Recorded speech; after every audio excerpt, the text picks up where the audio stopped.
The Ethereum Classic mining difficulty adjustment explained. Blockchain networks need a consensus mechanism. A network of peer-to-peer computers as Ethereum Classic, ETC, that maintains a ledger with accounts, balances, and smart contracts, with owners from different parts of the world, from different cultures, who speak different languages, have different worldviews, and don't know or trust each other, need a secure consensus mechanism to update and keep the latest state of the system. The reason that digital currencies hadn't existed before Bitcoin was because there was no such consensus mechanism invented yet. Previous solutions to consensus were too insecure as they only guaranteed fault tolerance up to a threshold of 1/3 of failing or dishonest nodes. Proof of work is the solution to consensus. The invention of proof of work, POW, based consensus by Satoshi Nakamoto when he launched Bitcoin in 2009 solved this problem. Nakamoto consensus, as it is known, raised the threshold of fault tolerance from 1/3 of participating nodes to 1/2 plus 1, also known symbolically as 51%. Not only did it raise the security margin of the system, but it also guaranteed an unprecedented level of decentralization, permissionlessness, and censorship resistance. Additionally, it brought a high degree of monetary soundness to the cryptocurrency inside the network because the cost of producing the money is the same as producing the blocks using proof of work. Ethereum Classic uses the same consensus method as Bitcoin. Proof of work uses computing power and energy. Proof of work consensus uses an enormous computing power and enormous amounts of energy in the form of electricity to build blocks. The fact that these large investments in machines and energy are required is precisely why all participating nodes may reach global consensus on a block per block basis and enter and exit the system whenever they wish. This is all done with no central administrators directing them, without any permissions, and without the need for node operators to identify themselves. Proof of work produces a cryptographic stamp. A cryptographic stamp or hash is the result of this work. It is like an inviolable engraving that authenticates the transactions per block.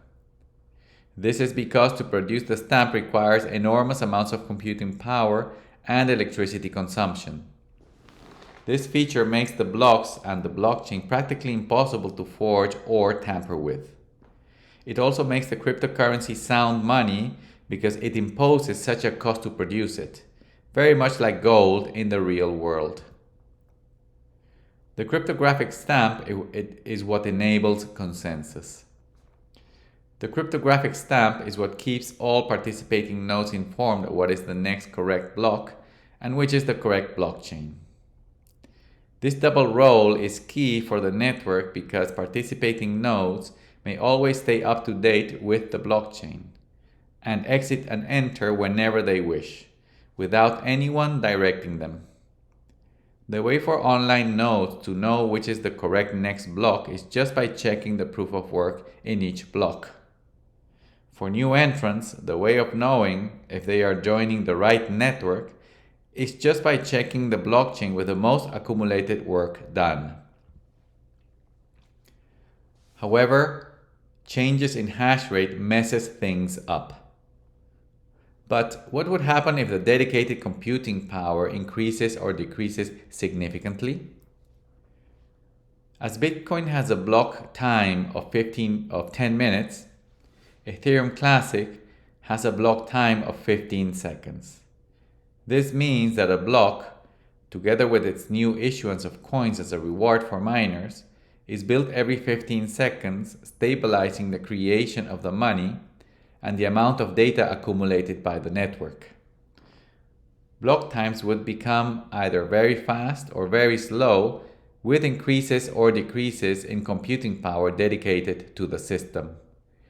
This may happen as computing becomes more efficient with innovation as time passes by, when miners just buy more machines and point them to the network, or when they decide to turn off their machines because profitability is low.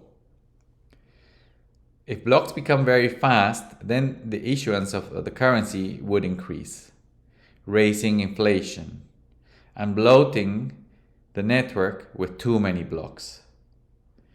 If blocks become very slow, the issuance would be very deflationary, and the use of the network would become impractical as transactions would take too long to execute. The solution is the difficulty adjustment. The solution to keep the blocks at a steady and stable rate is by adjusting the mining difficulty. As said before, the hash rate of ETC may grow when machines become more efficient as time passes by, or when miners just buy more machines, increasing the computing power dedicated to the network. When this happens, blocks may become much faster than 15 seconds. To slow them down, the network adjusts the difficulty higher, so it may take about 15 seconds again, on average, to build blocks. When hash rate shrinks for any reason, then blocks become too slow. To speed them up, the network adjusts the difficulty lower, so it may fine-tune the block times back to around 15 seconds, on average. How proof of work works. The best way to explain the difficulty adjustment is by explaining how proof of work works. It all starts with miners receiving and preparing the block data. When they have it together, then they hash the data to create a cryptographic stamp for that information. When they create the stamp, they check if the stamp hit a target imposed by the network. If the target is not hit, which happens the great majority of times, then miners have to go back and rehash the information, producing a new stamp that they have to check again. This may happen quadrillions of times per second, and this is why there is so much work involved, with so much computing power and electricity usage in proof-of-work mining. When any miner finally hits the target, which happens on average every 15 seconds in ETC, then it sends the finished block to the rest of the network so it may be verified and the miner may get his reward. Difficulty adjustment means to adjust the target. So, the difficulty adjustment is to increase or decrease the target that the cryptographic stamp must hit for the block hash to be considered valid. An adjustment to a larger target means it is easier to hit, so block times are reduced.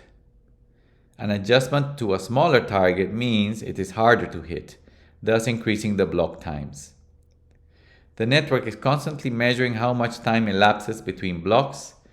When it gets above or below certain parameters, then the difficulty is adjusted higher or lower to get back to the target 15 seconds per block on average. How difficulty is measured. Network difficulty is measured as the number of hashes per second, on average, that must be performed by all miners combined to hit the desired block times. In other words, it is measured in how many times per second miners should calculate the hash function to create a cryptographic stamp that hits the target. The quantities used in the industry to set difficulty targets are usually the following. Kilohashes per second equals 1,000 hashes per second. Megahashes per second equals 1,000,000 hashes per second. Gigahashes per second equals 1,000,000,000 hashes per second. Terahashes per second equals 1,000,000,000,000 hashes per second. Petahashes per second equals 1,000,000,000,000 hashes per second, and so on. ETC's current network difficulty. For example, ETC's current network difficulty at the time of this writing is 1.63 petahashes per second. This means that miners collectively should work at the rate of 1,630 quadrillion hashes per second to discover, on average, a block every 15 seconds. Thank you for watching this Ethereum Classic video. To learn more about ETC, please go to ethereumclassic.org. Thank you very much.